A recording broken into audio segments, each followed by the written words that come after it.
말씀의 제목이 좀 거친 것 같아서 어제 전도사님들에게 내일 말씀의 제목이 이런데 괜찮을까라고 물어봤어요.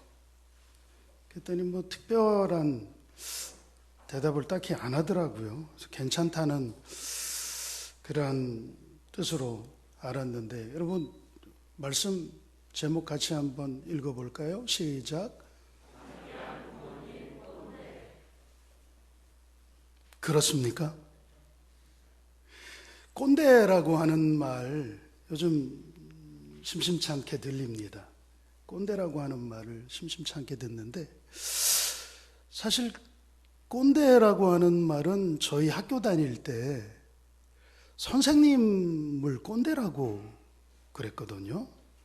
쉬는 시간에 막 떠들다가 누가 이렇게 망보다가 선생님이 오면 야야야 조용히 해, 꼰대 온다 꼰대 온다. 그래서 선생님을 일컫는 그런 은어였어요. 그런데 요즘은 그렇게 쓰이지 않는 것 같아요. 그리고 저희 학교 다닐 때에는 아버지를 일컫는, 친구들하고 만나러 갔는데 약속 시간에 좀 늦었어요. 야 임마 너 왜 이렇게 늦었어? 아 우리 꼰대가 심부름을 시키잖아. 그래서 꼰대 심부름 하다가 늦었어. 그러니까 아버지를 꼰대라고 그렇게 불렀었거든요.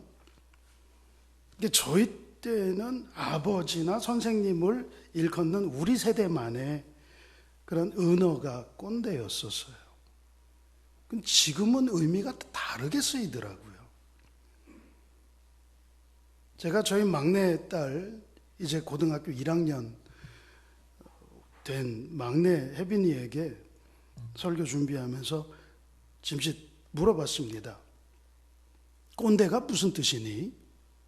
그랬더니 이 아이가 한 말을 토시 하나 틀리지 않게 그대로 여러분들에게 말씀드리면, 별것 아닌 것 가지고 잔소리하는 사람. 그러니까 잔소리하는 사람을 꼰대라고 그런다는 거예요.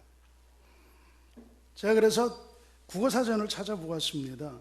그리고 백과사전을 찾아보고 꼰대라고 하는 말이 어디서부터 시작되었는가? 그랬더니 문헌상으로 꼰대라는 말을 처음 이렇게 드러내놓은 곳은 1961년도 동아일보더라고요. 동아일보에서 꼰대라고 하는 단어가 문헌상 기록에 가장 최초로 등장을 하는데, 거기에 보면 이 거지들, 거린, 그런 아주 하층민, 그러한 집단에서 나이 많은 이들을 일컫는 말이 꼰대였대요. 그러니까 일반적으로 쓰는 말이 아니라 그 수표교 다리 아래에 있었던 그 거린들, 그들 세계에서 아주 사회의 저 바닥, 하층민 계급에서 나이 많은 사람들을 일컫는 말, 그렇게 쓰이던 것이 꼰대였는데, 이것이 이제 66년도 경향신문과 동아일보에 보면은 이제 학생들이 아버지나 선생님을 일컬을 때 쓰는 언어, 그러니까 그들 세계에서 가지고 와서 그거를 자기 아버지나 선생님을 일컫는 언어였어요.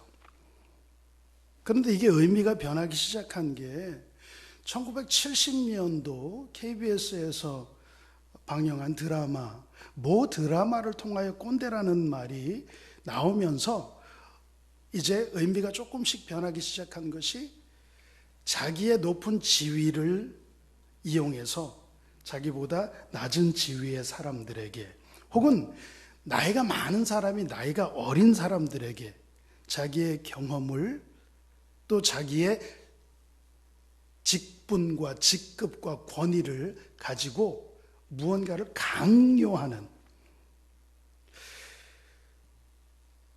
저도 부모이다 보니까 자녀들에게 이런저런 이야기를 할 때가 있어요. 그때 언젠가 저희 둘째 녀석이 조기에 앉아있는 수빈이가, 아빠, 라떼 is horse라는 말을 아세요? 몰라, 처음 들어보는데 아빠 약간 라떼 이즈 홀스 같아요. 라떼 이즈 홀스? 라떼가 홀스 캔디 맛이라고? 아니요. 홀스. 홀스가 말? 저는 라떼는 커피 라떼만 생각했고 커피가 왜 말이지? 금방 알겠다. 라떼는 말이지. 라떼 이즈 홀스가 라떼는 말이지. 그래서 맨날 아빠 옛날에는 말이지 라떼는 말이지 그러면서 옛날 이야기하면서 우리들에게 그런 말하면 아빠 조금 꼰대 같아요. 잔소리 하지 말아라 그거죠. 라떼 이즈 홀스가 아빠에게서 조금씩 보여요. 그래서 저의 꼰대 지수가 얼마나 되는지 물어봤어요. 저의 꼰대 지수는 얼마나 될까요? 우리 전도사님들에게 제가 아무래도 담임 목사고 전도사님들이니까 지시를 많이 하잖아요. 이렇게 해라 저렇게 해라. 나 꼰대인 것 같지? 그랬더니 사회생활 잘하는 것 같아요 전도사님들. 아니요 전혀요. 전혀 꼰대 아니라고. 딸들에게 꼰대 지수를 물어봤어요. 그랬더니 가장 솔직한 대답을 할 수 있는 아이가 막내일 거예요. 큰 녀석은 큰 녀석대로 또 둘째는 둘째대로 잔머리를 좀 쓰고 내 대답에 아빠가 기분 나쁘지 않을 그런 대답을 할 것 같아서 막내는 거침없거든요. 야, 아빠 꼰대 지수가 100점 만점에 몇 점쯤 될까? 그랬더니 몇 점 받았게요? 60점 밑에가 낙제지요? 저 40점 받았습니다. 그러니까 꼰대 지수는 낙제예요. 우리 아이들에게 꼰대 기질이 있겠지만 그래도 40점 주어서 행복합니다. 여러분들의 부모는 꼰대일 수밖에 없어요. 그런데 그 꼰대, 이 명사 꼰대에 행위를 일컫는 전미어 질이 붙어서 꼰대질 그러면 동사로 바뀌는데 그게 기분 좋은 동사는 아니죠. 꼰대질 한다 그럴 때 이 느낌이 좋지는 않아요. 근데 우리 부모님들이 우리들에게 세상이 이야기하는 꼰대질을 하는 경우가 많은데 그럴 수밖에 없어요. 그런데 그들의 그러한 우리가 흔히 일컫는 꼰대질이라고 하는 것은 다분한 애정이 담겨 있고 그 애정을 바탕으로 한 근심과 염려 때문에 하는 잔소리이지 그것이 자녀들에게 잘 못되라고 그들의 앞길을 가로막으려고 하는 것은 절대 아니라고 하는 사실 우리 잊지 않았으면 좋겠습니다. 창피한 부모님 꼰대라고 제목을 적어 보았는데요. 부모가 어떻게 창피할 수 있을까? 인간적으로 생각할 때 창피한 부모님 있을 수 있습니다. 부모님의 어떤 특정한 입장, 처지, 행위 그런 걸로 인해서 자녀들이 부끄러워할 수 있습니다.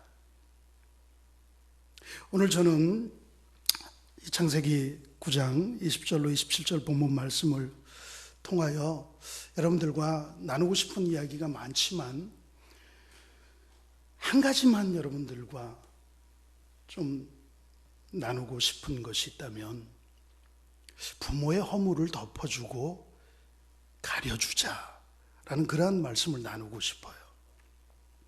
성경에서 자녀들에게 부모를 향하여 이렇게 하라 하고 명령한 것이 두 가지가 있습니다. 그것은 내 부모에게 순종하라 라고 하는 말씀과 내 부모를 공경하라 라고 하는 두 가지 말씀이에요. 이 두 가지 명령이 있는데 부모에게 순종하고 또 부모를 공경하면 어떻게 되는지 에베소서에 보면 우리 같이 한번 말씀을 찾아보실까요? 에베소서 말씀을 펼쳐서 6장 3절을 같이 한번 보시면 좋겠습니다. 에베소서 6장 3절 말씀 찾으셨으면 같이 읽어보실까요? 시작. 아멘. 부모를 공경하고 순종하는 자에게 주시는 성경의 약속입니다. 땅에서 잘 되고 장수하리라. 에베소서는 부모님을 공경하고 부모님에게 순종하는 것을 약속이 있는 첫 계명이다, 그렇게 이야기를 하고 있습니다. 10계명을 주는 그 신명기 5장 말씀 찾는 김에 한 번 더 찾아보시죠. 신명기 5장 16절.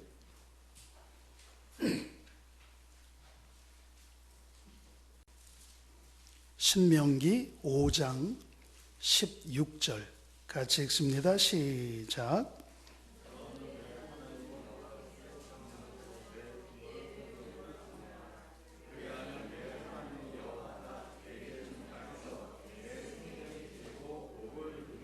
아멘. 십계명 말씀은 전부 다 이러이러하라, 이러이러하라, 어떻게 하라, 그렇게 말씀이 주어지고 있는데, 그렇게 하면 이런 복을 받으리라 라고 약속을 주신 것은 이게 첫 계명이에요. 내 부모를 공경하여라. 그러면 네가 땅에서 장수하고 복을 누릴 것이다. 이러한 약속을 주고 있습니다. 그래서 에베소서는 부모를 공경하고 부모에게 순종하는 것이 약속에 있는 첫 계명이라고 그렇게 우리들에게 소개를 하고 있어요. 그러니까 부모를 공경하는 것은 부모를 위해서이기도 하지만 나 자신을 위해서도 이것은 참 귀한 일이 됩니다. 부모를 공경하는 방법 가운데 여러 가지가 있겠습니다만 말씀드린 것처럼 한 가지만 나누려고 하는데요. 그게 바로 부모의 허물을 덮어주자는 겁니다. 오늘 본문 내용에 나오는 노아는 창세기 6장 9절에 보면 당대의 의인이라고 그렇게 성경은 노아를 소개하고 있습니다. 지면에 있는 모든 사람들이 범죄하여서 땅에 있는 모든 호흡하는 것들을 다 주님께서 물로 심판하려고 할 때에 노아와 그의 자녀들을 주님께서 구해 주셨어요. 노아처럼 의로운 사람이 없다고 주님이 인정을 하여 주셨기 때문에 그를 구원하여 주셨다는 거예요. 그런데 홍수가 마친 다음에 노아가 포도 농사를 시작을 했습니다. 그리고 그 소출된 포도로 포도주를 만들어서 그것을 마시고 취해서 어느 날 집안에서 잠을 잤는데 얼마나 만취했으면 벌거벗고 잠을 자고 있었어요. 그것을 둘째 아들이 가서 우연하게 보았어요. 그 본 거는 뭐 잘못이 아니죠. 볼 수 있잖아요. 눈에 보이는 걸 뭐 어떻게 해요. 그런데 문제는 그 보고 나서 그거를 형하고 동생한테 가서 이야기했다는 겁니다.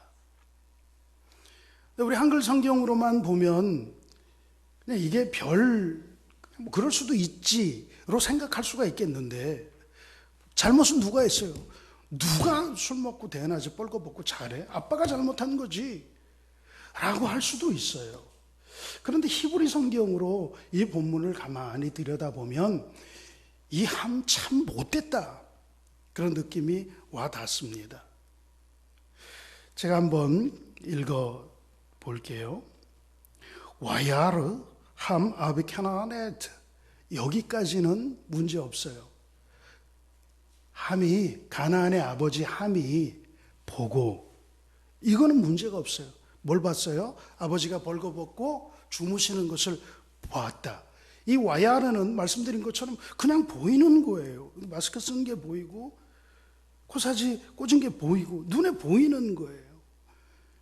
이거는 함이 잘못한 게 아니라 그냥 어떻게 아버지에게 인사하러 갔는지 뭘 여쭤보러 갔는지 아니면 그냥 자기도 집에 쉬러 들어갔는지, 집에 들어갔더니 아버지가 벌거벗고 누워 계셔요. 그 어떻게 눈에 들어온 거를. 근데 그 다음이 문제예요. 에르와트 아비우 와야카드, 이렇게 기록이 되어져 있는데 와야케드라고 하는 이 단어가 문제입니다.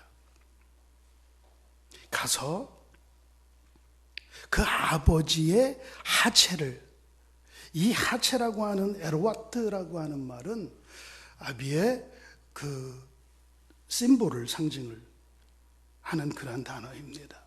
와야케드라고 하는 말은 여러 가지 의미가 담겨져 있어요. 다른 데 쓰여진 용어들을 이렇게 볼 때에 그냥 와야르하고 가서 와야케드 했다는 것은 우리식으로 보고 말했다, 이렇게 번역되어지는데, 사실 와야케드라고 하는 말은 조롱하고 멸시하고 그런 의미가 포함되어져 있고, 거기에 더 고약한 그러한 행위가 담겨져 있습니다.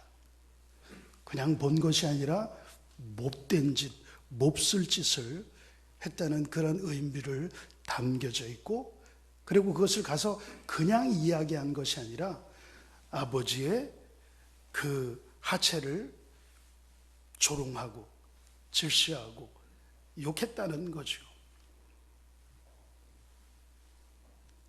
잘못은 분명히 아버지가 했어요. 원인 제공은 분명히 아버지가 했습니다. 그렇지만 그것을 처리하는 함의 방법은 하나님의 진노를 샀습니다. 그리고 여기에 보면 여러분들이 이 24절에 노아가 술이 깨서 그 작은 아들 함이 자기에게 행한 일을 알고, 그 다음에 25절이 좀 의아스럽지 않아요? 함에게 저주하는 게 아니라 함의 아들 가나안에게 저주를 합니다. 이것으로 미루어 짐작컨대 함이 자기 아들과 함께 보았거나 아니면은 아들에게도 자기 형과 동생에게 이야기한 것처럼 같이 이야기를 하면서 아버지를, 할아버지를 조롱하고 멸시하고 그랬다고 하는 것을 우리는 미루어 추측할 수가 있습니다. 여러분, 부모를 공경하는 방법 가운데에 오늘 한 가지를 나누자고 그랬는데요. 오늘 나누는 이 한 가지를 우리 함께 이제부터 실시하고 시행해 갔으면 좋겠어요. 그게 뭐냐 하면 허물을 덮어드리는 거예요. 여러분들의 부모가 완전하신 그런 분이 아닙니다. 퍼펙트하지 않아요. 이스라엘의 아브라함과 이삭과 야곱의 하나님이라고 하는 말은 완전하신 하나님이라는 그런 의미가 있어요. 이스라엘에 있어서 아브라함, 이삭, 야곱 이러한 분들은 조상 중에서도 완전하신 그러한 조상들, 하나님의 온전한 사랑을 받고 우리가 존경하고 따라가야 할 그러한 인물들, 그런 의미가 있는데, 생각해 보세요. 아브라함이 완전합니까? 허물이 없어요? 하나님의 약속을 기다리지 못하고 여종을 통하여서 자식을 갖고 이런 허물이 있어요. 자기 부인을 부인이라고 안 그러고 누이라고 거짓말하고 허물들 많아요. 이삭은 뭐 허물이 없어요? 이삭은요, 자기 새끼인데 편애했어요. 에서만 좋아하고 야곱은 별로 안 좋아하고 뭐 그런 편애. 야곱은 완전해요. 야곱은 어떤 의미에서 보면 좀 사기꾼이에요. 그러니까 아브라함과 이삭과 야곱의 하나님 이렇게 불리지만 사실 아브라함도 이삭도 야곱도 다 허물이 있는 그런 분들이에요. 그러나 그들의 허물을 우리는 드러내지 않고 그들의 믿음을 바라보고 그들을 우리가 존경하고 따르는 것처럼, 여러분들의 부모가 완전하다고, 여러분들의 부모가 완전해서 따르는 것이 아니라 그저 부모님이니 나의 아버지고 어머님이니 허물이 있지만 그 허물을 보는 것이 아니라 그 허물은 가리고 덮어주고 그들을 순종하고 공경하는 것이, 이게 성경이 우리들에게 원하는 겁니다. 부모님의 허물을 가장 잘 아는 사람이 누구일까요? 자녀들입니다. 자녀들은 특별한 경우가 아닌 한 자기 나이만큼 부모님과 함께 살아오면서 가장 부모님을 잘 지켜본 사람이에요. 그 부모님의 허물을 다 보고 알고 있습니다. 근데 밖에 나가서 그 허물을 이야기하고 그러는 것 결코 옳지 않습니다. 허물을 어떻게 해야 되는지 오늘 이 노아의 아들들에게서 우리는 배워야 됩니다. 함은 부모의 허물을 드러내고 떠들고 그것을 농담거리로 여기고 와야카드 저주받았습니다. 종들의 종들이 될지어다. 종이 되는 저주에서 더 나아가서 그 종들 가운데서도 아주 셈과 야벳은 아비의 하체를 보지 않으려고 옷을 가지고 뒷걸음질 쳐서 가서 가만히 덮고 그리고 나왔습니다. 셈과 야벳은 축복을 받았습니다. 우리 객관적으로 솔직히 한번 따져볼까요? 함이 거짓말했습니까? 없는 사실을 이야기했습니까? 있는 거 그대로 얘기했어요. 뭐 사실을 술 먹고 속된 말로 뻗어서 있는 거 팩트를 팩트로 이야기했습니다. 그러나 결과적으로 하나님은 함을 저주하였어요. 노아를 통하여서 함과 그의 아들 가나안까지 저주를 하였습니다. 이 저주는 오늘날까지 그대로 이어져서 함의 후손들인 아프리칸들 상대적으로 여러 가지 면에서 어려운 삶을 살고 있습니다.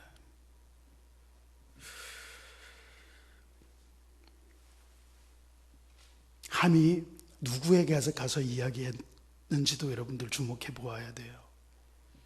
이웃 사람들에게 가서 이야기한 게 아니라 그냥 형제들, 아들 그렇게 이야기를 했는데 그것조차도 성경은 금하고 있다는 것으로 이해를 하시기 바랍니다. 여러분 부모의 허물이 여러분들 눈에 잘 보일 거예요. 잘 들어올 거예요.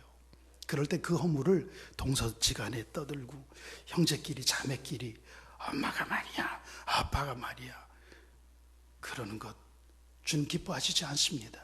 형제지간의 한 이야기일지라도 주님은 그것을 기뻐하지 않으셨어요. 이웃들은 관두고 자기네 자식들끼리 이야기하는 것조차도 하나님 앞에 저주의 대상이 될 수 있습니다. 여러분 기억하세요. 부모님은 슈퍼스타가 아닙니다. 완전하신 분이 아닙니다. 부모님도 나약한 그러한 인간이라고 하는 그런 사실을 기억해 주시기 바랍니다. 작년에 제가 그런 말씀을 드렸던 것 같아요. 엄마도 딸이었다. 아빠도 아들이었다. 우리 너무 그런 거 많이 잊어버려요. 엄마는 맨날 엄마인 줄, 아빠는 맨날 아빠인 줄만 생각하는데 실상은 아빠도 아들이었었고 엄마도 딸이었었어요. 지금은 뭐 돌아가셔서 함께 이렇게 뵐 수 없지만 어느 날 제가 고등학교 때였던 걸로 기억을 합니다. 제게는 조금은 뭐 충격적이라기보다는 하고 깨달음이 있었던 그런 일화가 있는데요. 학교에서 일찍 학교를 마치고 다른 때 평소에는 야간 자율학습까지 하고 그럼 늦게 오는데 그날은 일찍 학교가 어떤 연유였는지 기억이 안 나는데 일찍 끝나고 야간 자율학습도 없고 그렇게 집에 왔어요. 집에 왔는데 노랫소리가 들리더라고요. 이렇게 들어갔는데 노랫소리가 들리는데 그 노래가 그 진박남이라고 하는 분이 부르셨던 돌아가신 분이죠. 진박남. 불효자는 옵니다. 불러봐도 울어봐도 못 오실 어머님을 아버지 목소리인데 원통에 불러보고 땅을 치며 통곡해도 다시 못 올 어머니여.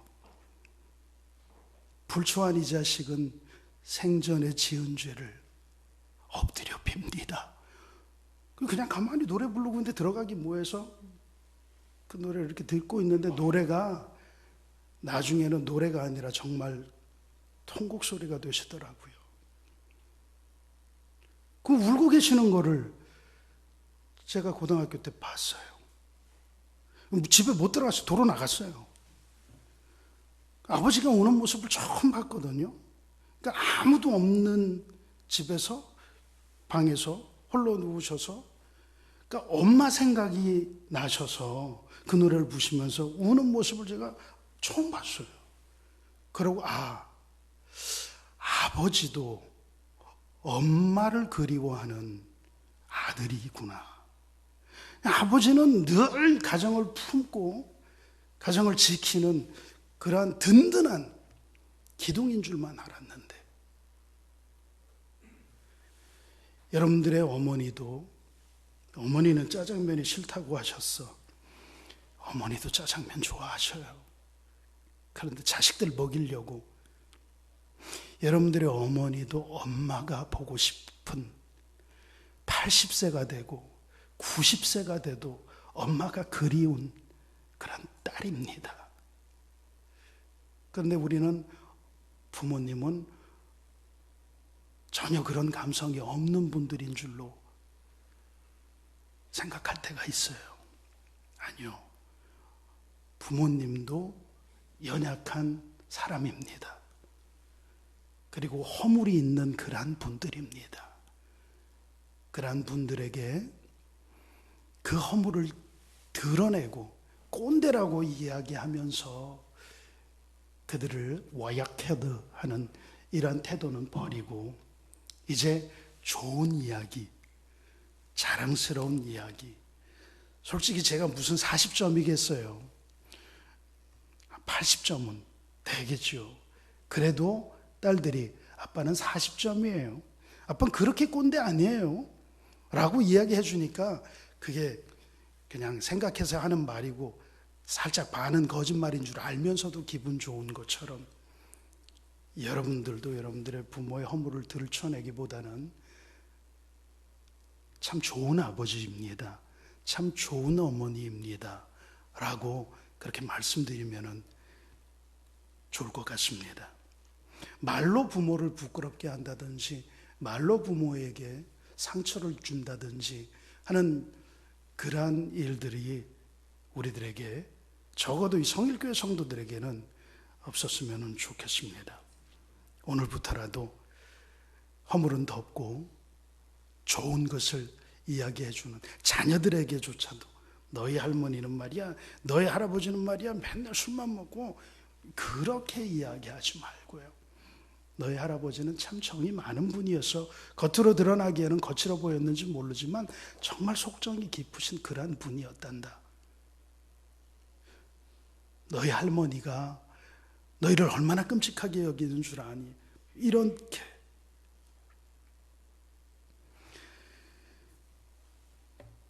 옛날에는 감리교 어린이 찬송가에 이 곡이 있었습니다.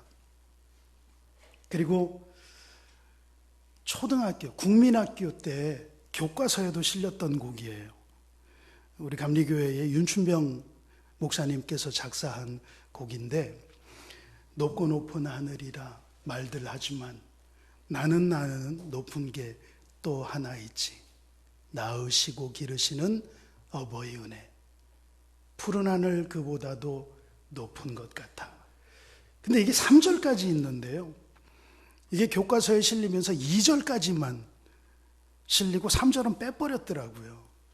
그래서 여러분들이 3절 잘 모르실 텐데 3절 여기에 주님의 은혜, 날마다 주님 앞에 감사드리자 이런 구절이 아마 교육부에서는 조금 그래서 뺀 것 같아요.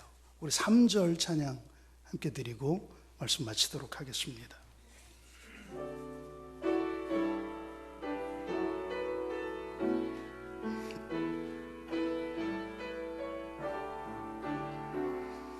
산이라도 바다라도 따를 수 없는 어머님의 큰 사랑, 거룩한 사랑, 날마다 주님 앞에 감사드리자. 사랑의 어버이들 주신 은혜를.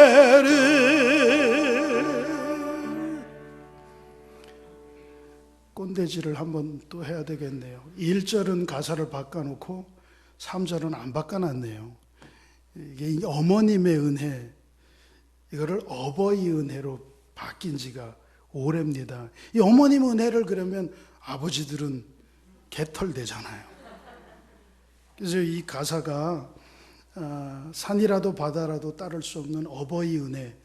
그런데 저 전사님이 1절은 어버이 은혜로 바꿔놓고 3절은 안 바꿨어요.